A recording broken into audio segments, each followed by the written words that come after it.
Springsteen's King's Hall show was 2 decades ago. An old Belfast concert by Bruce Springsteen is now born to run, and run. For the live recording of the Boss' first ever gig in Northern Ireland has been released as an album almost 20 years after the sellout show took place. And Springsteen's record company bosses are confident the new album will be a massive seller for Christmas. The show at the King's Hall in Belfast was part of a worldwide solo acoustic tour by the Boss in the mid-90s.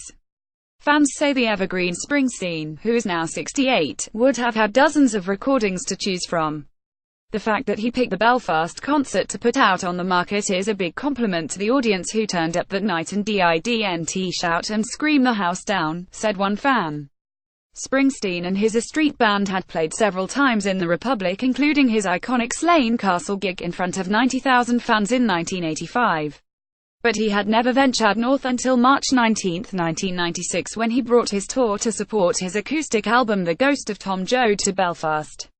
And one of the first things he did on arrival in the city was to ask the late promoter Jim Aiken to organise a tour for him of Belfast's troubled spots. Springsteen gave an interview for Ulster Television before the gig and spoke of how he had been fascinated by the Troubles' visit. "We drove up the falls and down the Shankill," he said, adding that the murals had intrigued him. He said he had found the visit intense, but he was never frightened.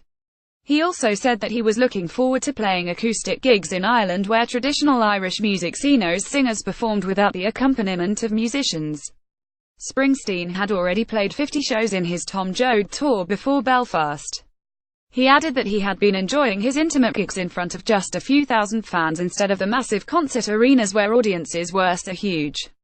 As he came on stage at the King's Hall to deafening cheers from his fans, Springsteen made an unusual plea to them for a bit of hush. He said the show was all about the music, which was real quiet. Springsteen added, "So I really need your help in getting that kind of silence." He went on to give the audience a bit of advice for people near them who didn't stay quiet politely, with a smile on your face, ask them to shut the F up. Springsteen's acoustic set took many of his die-hard fans by surprise.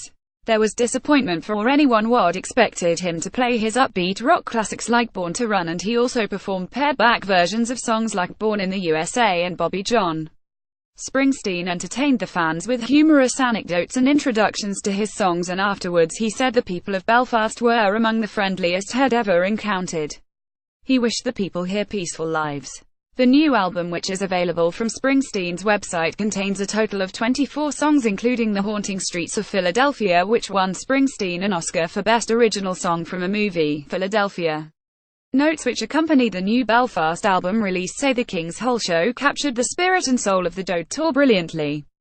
The writer adds, Belfast, with its compelling contrast of stark music and challenging narratives offset by Bruce's often funny, always candid storytelling, presents the Joad tour in pure form. After the concert, Springsteen was spotted having a meal with Bono and The Edge from U2 in a restaurant on Belfast's Stranmillis Road before he was driven to Dublin for another concert the following night. Springsteen, whose mother-in-law came from Belfast, returned to the King's Hall complex with his E Street Band in July 2013 for an outdoor gig in front of 25,000 fans. His last visit to Ireland came back in 2016 with 2 sold-out gigs in Dublin's Croke Park during the River Tour. Belfast Telegraph.